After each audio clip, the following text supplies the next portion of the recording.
Shalom, bien-aimés, je vous salue ce matin dans le nom puissant de Jésus. Soyez bénis. Nous poursuivons notre enseignement sur le combat spirituel. Notre dernier chapitre, c'est le chapitre 4, intitulé « Le combat spirituel positif et le combat spirituel négatif ». Cela nous permet de comprendre quel est le combat spirituel que nous menons. Est-ce qu'il est positif? Est-ce qu'il est négatif?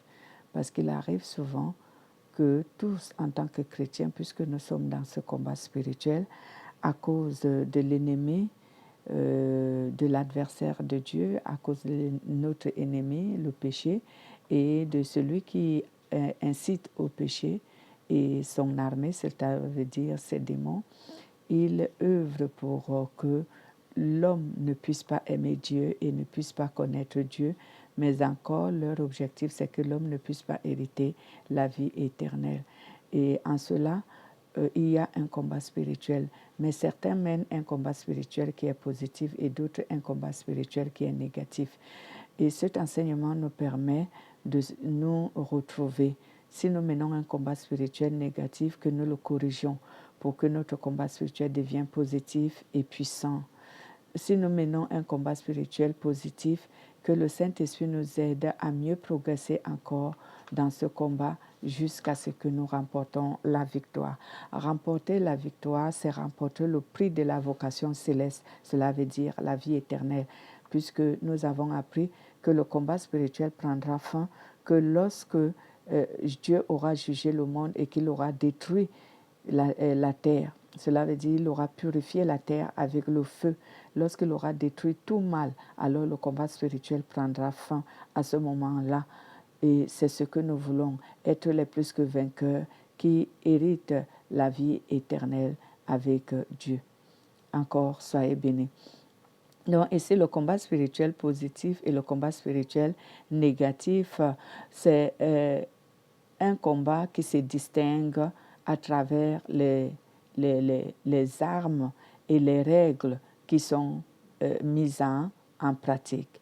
Donc, pour reconnaître que ton combat spirituel est positif ou négatif, c'est selon les règles et les armes que tu utilises. Donc, si tu utilises donc les armes qui sont positives, ton combat spirituel, j'aimerais dire, si tu utilises les armes que Dieu a instituées pour le combat spirituel, alors ton combat spirituel sera positif. Mais si tu utilises les armes que toi-même tu t'es forgé, alors ton combat spirituel sera donc négatif. Il sera négatif. Donc, voici donc je vais redéfinir ce que je venais de dire.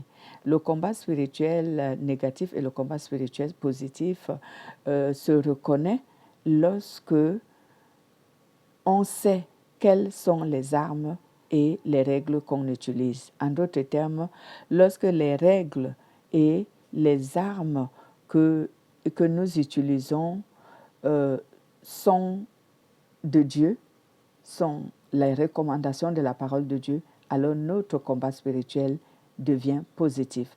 Si nous utilisons les armes que nous-mêmes nous nous sommes forgés, parce que souvent en tant que chrétiens, nous-mêmes nous nous forgeons les armes, donc nous utilisons, croyant que cela va nous amener à vaincre le combat spirituel. On a appris dans notre 3e chapitre quelles sont les armes du combat spirituel que Dieu a instaurées, que Dieu a donné pour que les chrétiens puissent mener un bon combat et remporter la victoire. Et ces armes, je peux encore ici les réciter. Il s'agit premièrement de la connaissance de la parole de Dieu. Il faut que le chrétien connaisse profondément la parole de Dieu. Il faut que le chrétien se sanctifie, ce qui veut dire qu'il recherche la sainteté. Il faut que le chrétien prie régulièrement et qu'il garde la foi. Il faut qu'il ait une foi vraiment vivante. Une foi vivante, c'est une foi qui supporte les épreuves. Une foi vivante, c'est une foi qui demeure dans l'obéissance, peu importe les oppositions, l'adversité, les difficultés, les manquements et tout ce que nous rencontrons dans notre vie chrétienne. Lorsque ta foi demeure demeure vivante, c'est que toi, tu demeures dans l'obéissance, tu demeures dans la sainteté, peu importe l'adversité, les manquements, l'oppression, les persécutions et tout cela. Et la dernière arme, c'est l'endurance dans les épreuves. Donc, si tu es quelqu'un qui reste ferme, comme je venais de dire tout à l'heure, dans les épreuves, qui surmonte ces épreuves en obéissant à Dieu, qui surmonte ces épreuves en étant confiant qui est en Dieu, qui surmonte ces épreuves en faisant la volonté de Dieu, en continuant à aimer Dieu et les hommes, alors celui-là est celui qui supporte les épreuves, est celui qui endure. Et c'est parce que c'est bien aimé, c'est comme ça que notre Seigneur Jésus a vécu.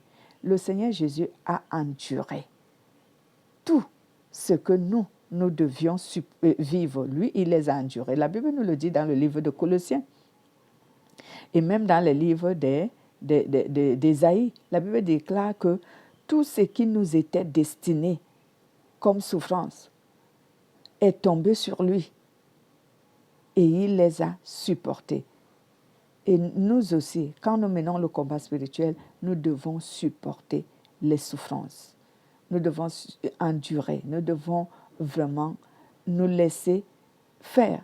Nous laisser faire ne veut pas dire que nous ne devons pas rechercher la volonté de Dieu, ou que nous devons croiser les bras, ne devons pas prier, ou que nous devons tout simplement rester tranquilles sans connaître la parole de Dieu. Non, à ce moment, c'est plutôt la négligence ou la distraction, ou appelez ça comme vous voulez.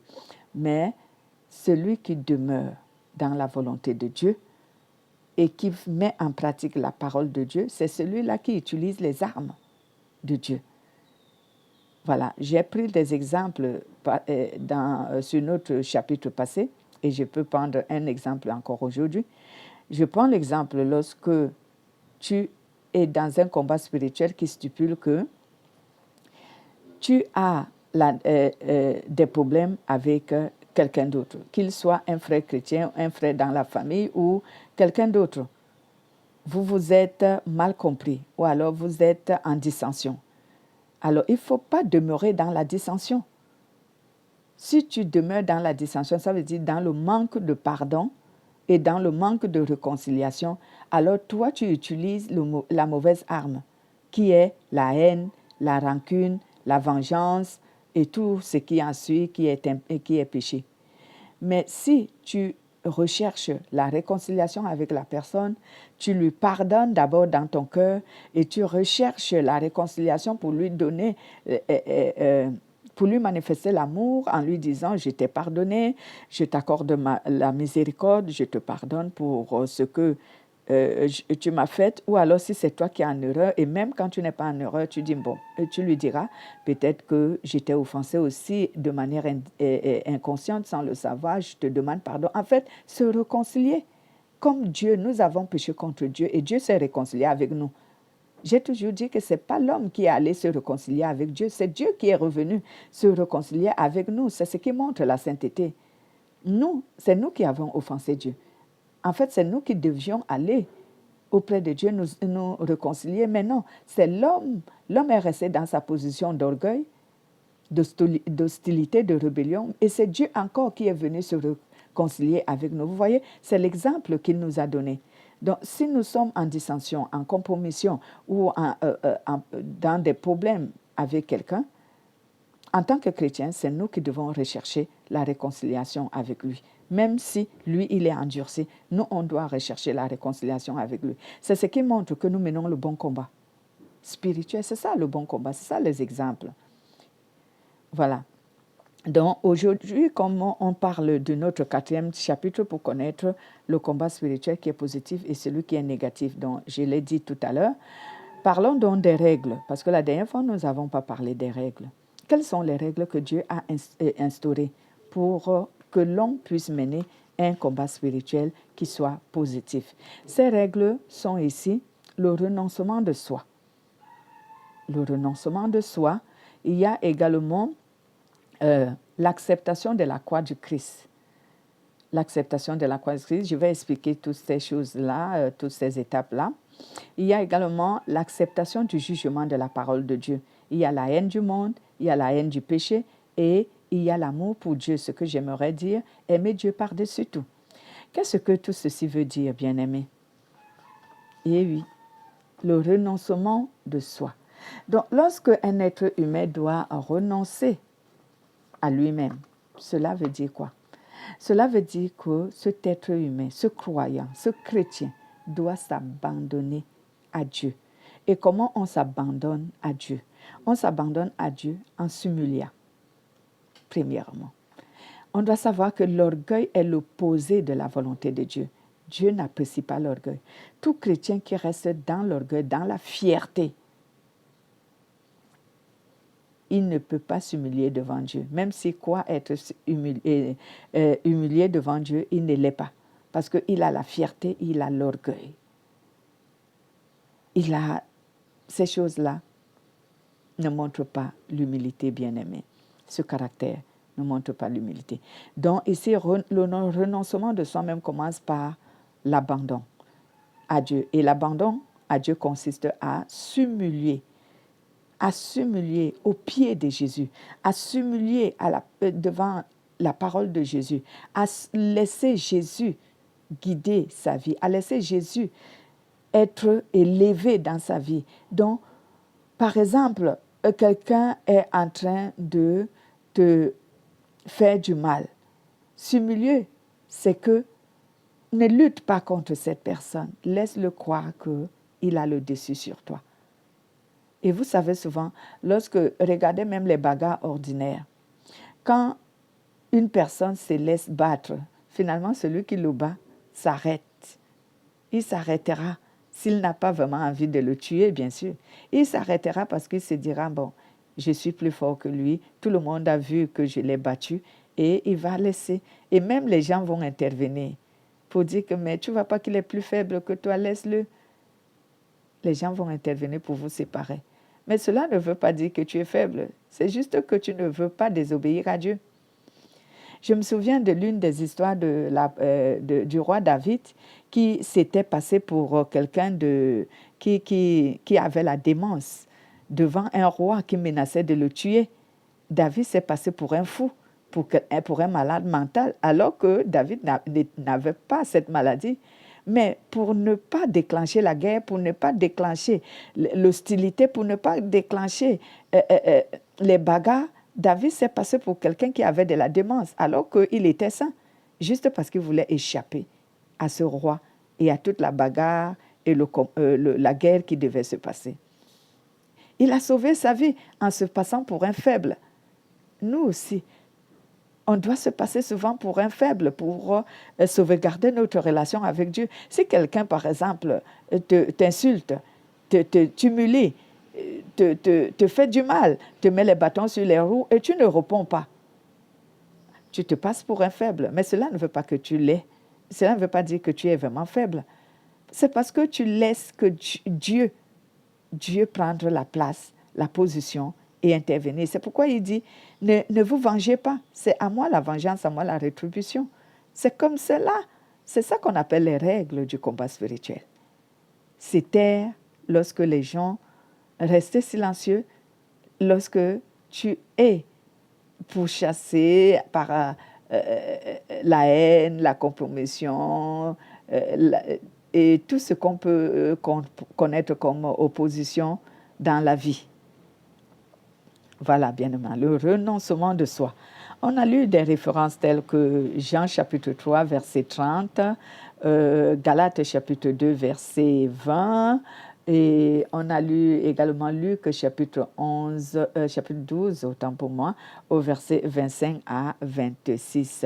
Donc, vous voyez, si vous lisez toutes ces références, vous allez mieux comprendre le résumé que mon commentaire que j'ai fait tout à l'heure. Également, poursuivons la deuxième règle qui est intitulée ici « Accepter la croix du Christ ». Accepter la croix du Christ, c'est quoi? C'est accepter de souffrir pour Dieu.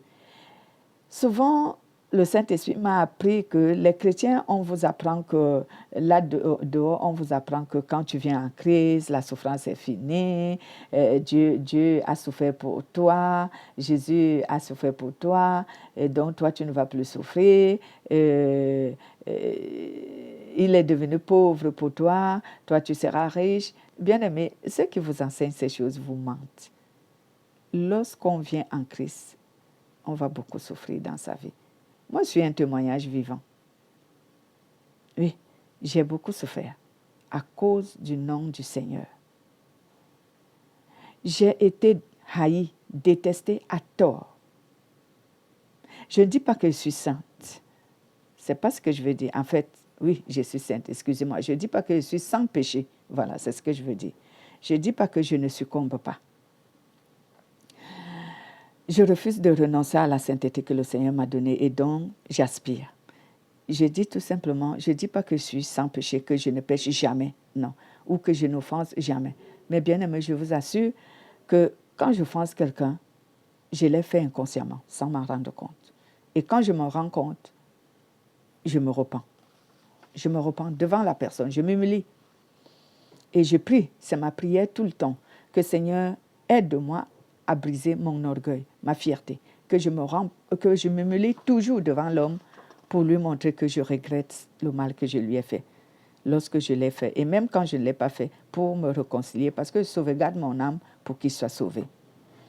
Donc, bien-aimé, la croix du Christ, c'est accepter de souffrir par amour pour Dieu. Donc, parce que tu aimes Dieu, je ne dis pas accepter de souffrir sur la base du péché. Non. Comme l'apôtre Pierre nous a dit dans ses livres de 1 Pierre, chapitre 4, si je ne me trompe pas, qui nous dit, à partir du verset 12, que si vous souffrez à cause de votre obéissance et de sainteté pour Dieu, alors soyez heureux, parce que vous vous réjouirez encore quand il apparaîtra. Mais si vous souffrez comme pécheur, alors là, soyez honteux et repentez-vous. Donc, il faut donc accepter de souffrir en tant que chrétien. Souvent, dans des fausses doctrines, on nous dit refusez de souffrir, renoncez à souffrir. Ah, comment tu peux aimer Dieu dans ce monde corrompu et ne pas souffrir? Que ces gens-là nous expliquent un peu quand ils nous disent refusez de souffrir. Refusez. Comment? Si tu aimes Dieu, sauf si tu n'aimes pas Dieu, si tu aimes Dieu, tu vas souffrir. Parce que le monde va te détester à tort. Le monde va te combattre. Pourquoi? Parce que l'instigateur du péché, Satan et ses démons, incite les humains à faire du mal aux chrétiens. Et comment tu vis dans ce monde et on te dit refuse de souffrir. Pourquoi? Tu vas refuser de souffrir. Si tu refuses de souffrir pour Christ, forcément, tu vas souffrir pour tes péchés. Et qu'est-ce qui vaut la peine? Souffrir pour Christ ou souffrir pour nos péchés? Vous-même choisissez. Donc, nous devons donc accepter de souffrir pour Christ. C'est pourquoi Jésus a dit dans le livre de Matthieu, chapitre 16, au verset 24 à 26, Jésus a dit, si quelqu'un veut venir après moi, qu'il renonce à lui-même, qu'il se charge de sa croix et qu'il me suive. Et il a dit, qu'est-ce qui servira à un homme de perdre son âme pour le bien de la terre, pour le bonheur de ce monde? Donc, tu vas livrer ton âme à Satan juste parce que tu veux sauvegarder ta vie pour vivre le bonheur terrestre. Nous savons que le bonheur terrestre, elle a une durée bien limitée. Et le bonheur éternel est sans fin. Que choisis-tu? Un bonheur qui est sans fin, qui est infini, ou un bonheur qui a une durée déterminée? À toi-même de faire le choix. Donc, on a lu 1 Pierre chapitre 4, versets 12 à 16. On a lu Matthieu 16, versets 24 à 26. Et on a lu Jacques chapitre 1, verset 12. On a parlé également de la troisième règle, l'acceptation du jugement de la parole de Dieu. La parole de Dieu est un juge. Donc, lorsque la parole de vérité nous est annoncée, elle juge. notre caractère, notre comportement, nos habitudes, notre attitude. Elle juge notre moralité. Elle juge notre conscience. Elle juge nos actes. Elle juge tout cela. La parole de Dieu est un juge. La vraie parole, pas le mensonge et la flatterie que vous recevez de certains pasteurs qui vous font croire qu'ils sont en train de vous prêcher la parole, alors qu'ils sont en train de vous berner et vous voiler les yeux pour que vous ne voyez pas que vous êtes dans le péché et que vous vivez dans la souillure. Mais la parole de Dieu, la vraie, comme dit Hébreux chapitre 4 au verset 12, la Bible déclare que cette parole-là juge nos sentiments. Elle juge les pensées de nos cœurs et elle lutte contre cela. Et dans Éphésiens, la Bible nous dit que la parole de Dieu dénonce nos péchés et les condamne. Et vous croyez que la parole de Dieu serait donc celle qui nous fait tout simplement savoir ce que nous deviendrons ou qui nous propose ce que nous deviendrons dans le monde, notre élévation dans le monde? Parce que les humains aujourd'hui, tellement le monde nous a aveuglés, ce que nous voulons, c'est notre élévation dans le monde. Donc, si tu n'acceptes pas la parole qui juge ton caractère, ton comportement, ton habitude, tes habitudes, je veux dire, ta conscience, tes actes, ta moralité, si tu n'acceptes pas la parole qui juge tout cela pour te faire connaître tes péchés, si tu n'acceptes pas que la parole de Dieu dévoile tes secrets et qu'elle condamne tes péchés, alors toi, tu ne suis pas Dieu, tu suis les fables du monde. Excusez-moi, comme disait l'apôtre Paul, aimez-moi un peu, supportez-moi un peu avec la parole qui paraît aussi dure que je vous donne. Je vous le donne, bien-aimé, pour votre bien, afin que vous vous réveillez en fin de votre sommeil.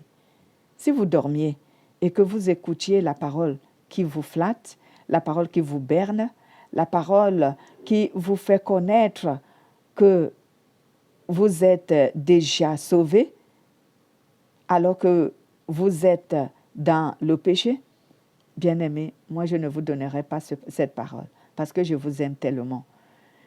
Je veux participer à l'œuvre de Dieu qui dit que nous serons nombreux dans le royaume des cieux. Et je veux te voir, toi, qui viens sur ma chaîne pour écouter ces paroles. Je veux te voir dans le royaume des cieux. Et moi-même, je me bats. Comme disait l'apôtre Paul, j'assujettis ma chair et je combats. Je lutte contre mon ennemi, l'iniquité, pour ne pas avoir enseigné aux autres et que moi-même je reste. Je ne veux pas rester. C'est pourquoi je veux te donner ce que j'ai. Et la Bible même nous dit dans les évangiles qu'un homme ne peut donner à un autre que ce qu'il a. Ce que je presse, c'est ce que j'ai. Et c'est ce que je convoite. C'est ce que je désire. C'est pourquoi vous me voyez, je prêche contre le péché pour amener mes frères et mes sœurs bien-aimés à se réconcilier vraiment avec Dieu par une attitude saine.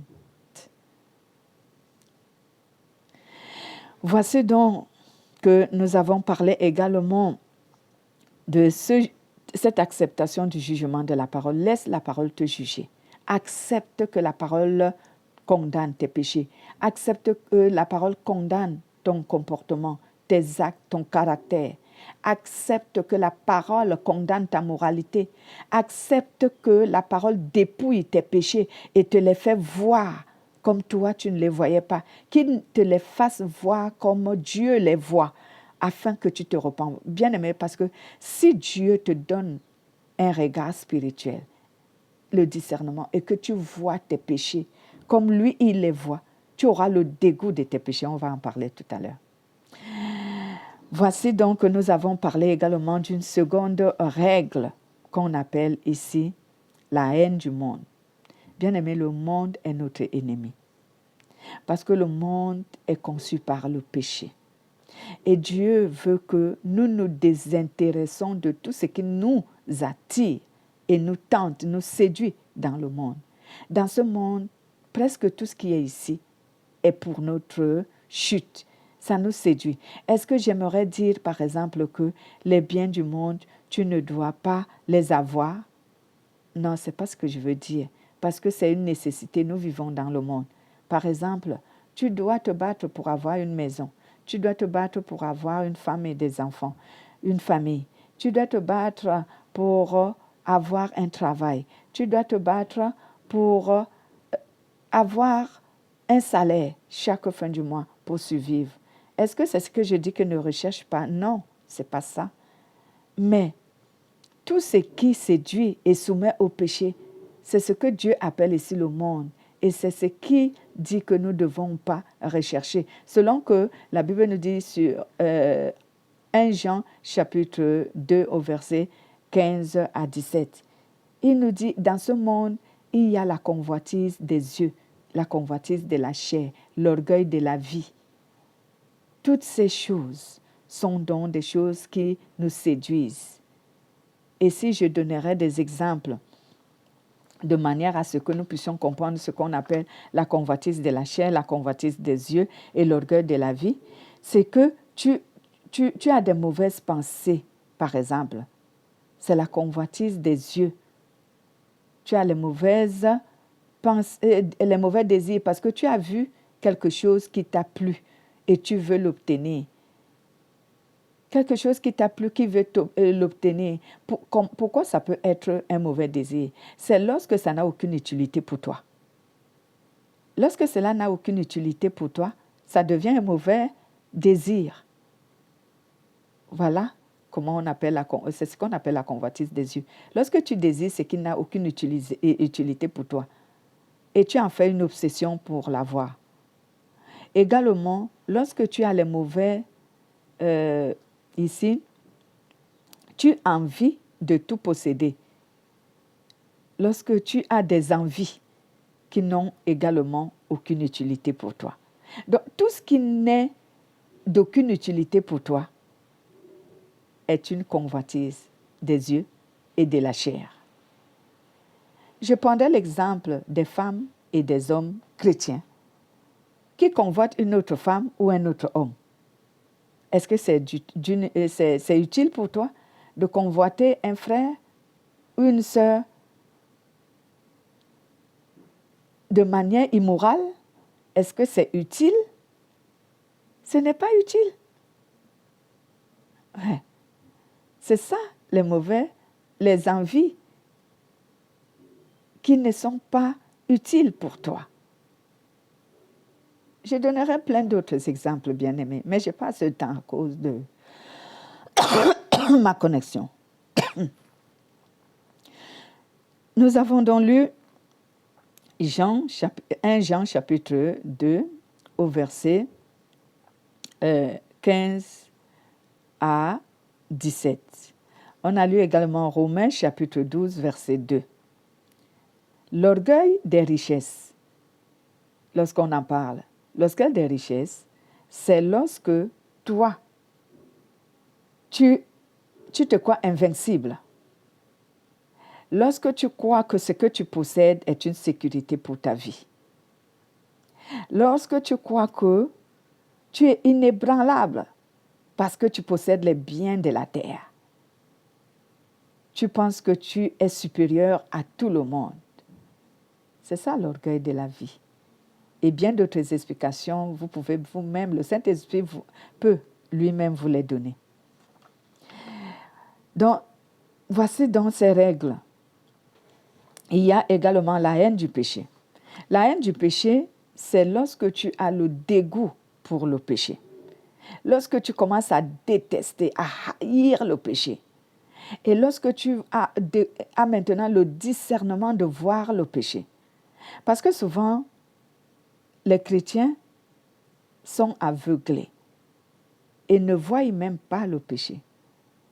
Ils voient tout comme étant normal. Mais lorsqu'un chrétien commence à discerner et à voir le péché, alors ce chrétien-là a déjà la haine du péché. Et quand tu as la haine du péché, bien-aimé, tu observes les règles du combat spirituel. Lorsque tu as le dégoût pour le péché, bien-aimé, regarde lorsque quelque chose te dégoûte, tu n'as même pas envie que cela s'approche de toi, que cela touche même à ton corps. N'en parlons plus, à ton âme, à ton vêtement, Tu ne veux même pas que cela t'approche parce que tu as le dégoût de cette chose. C'est comme cela que nous devons avoir le dégoût du péché. Le péché doit nous dégoûter. Et ainsi, nous observons donc la volonté. Nous observons donc ici les règles du combat spirituel, j'aimerais dire.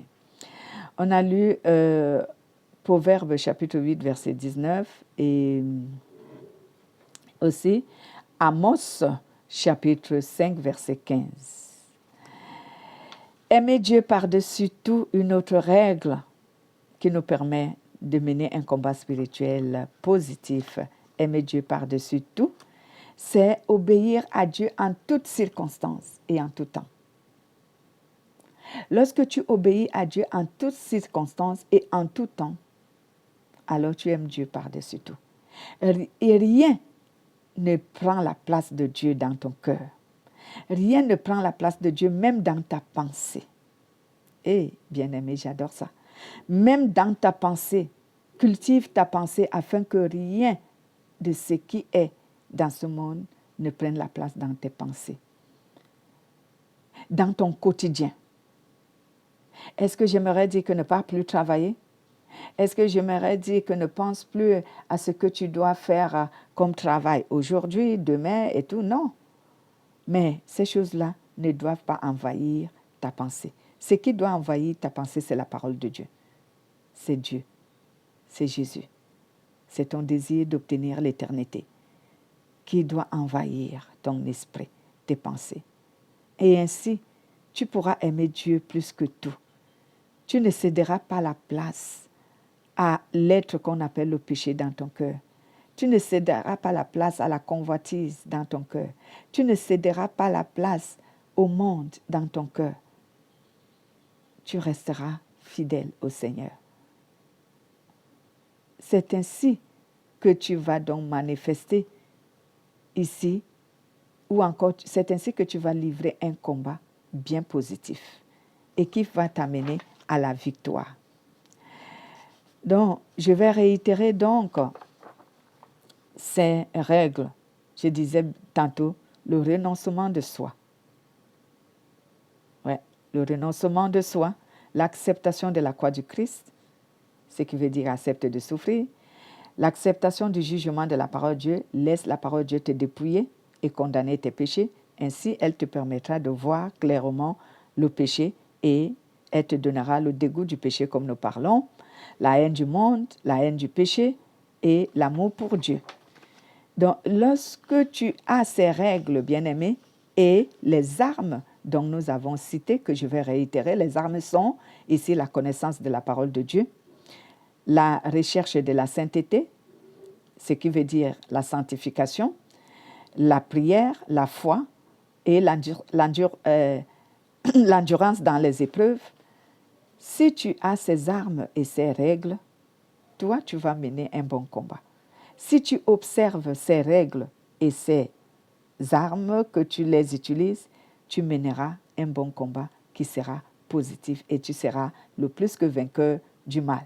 Parce que le plus que vainqueur, celui qui mène un combat positif deviendra forcément le plus que vainqueur du mal.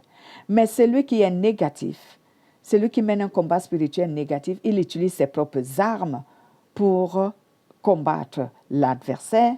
Il utilise la haine, la rancune, le manque du pardon, la désobéissance, la négligence, la paresse et tout ce qu'on connaît comme péché, l'iniquité, l'injustice, le mensonge.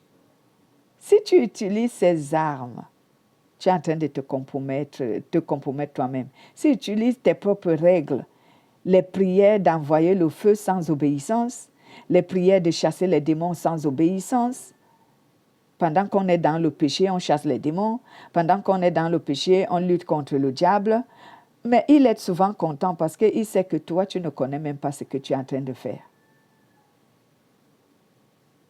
Bien-aimé, l'arme capitale, toutes ces armes sont bien. Toutes ces armes que le Saint-Esprit nous a données sont bien. Mais si tu veux vraiment avoir la victoire sur Satan, sur ses manœuvres, sur ses œuvres, sur son armée, sur ses adeptes, deviens saint. Deviens saint. Satan n'aime pas les saints. Et les saints ont toujours la victoire sur Satan. Deviens saint. Deviens juste. Parce que à ce moment, lorsque toi tu pratiqueras tout ce qui donne la sainteté, tout ce qui rend juste, tout ce qui rend pur, tout ce qui permet à ce que tu sois agréable à Dieu, le Saint-Esprit et les anges de Dieu mènent le combat pour toi de manière spirituelle. Et Satan ne te vaincra jamais. C'est toi qui deviendras le plus que vainqueur du mal. J'espère que tu vas continuer à m'aimer parce que je pense que j'ai été un peu dur selon vous. Mais la parole de Dieu est dure. Je ne fais que l'interpréter. Sois béni. Moi, je t'aime beaucoup et je veux te voir dans le royaume des cieux. Je veux qu'on se retrouve, toi et moi, sur cette table des noces qui a été préparée pour nous. Bonne journée à toi, bonne semaine. Au nom de Jésus-Christ, une fois de plus, toute la grâce de Dieu manifeste en ta faveur. Amen.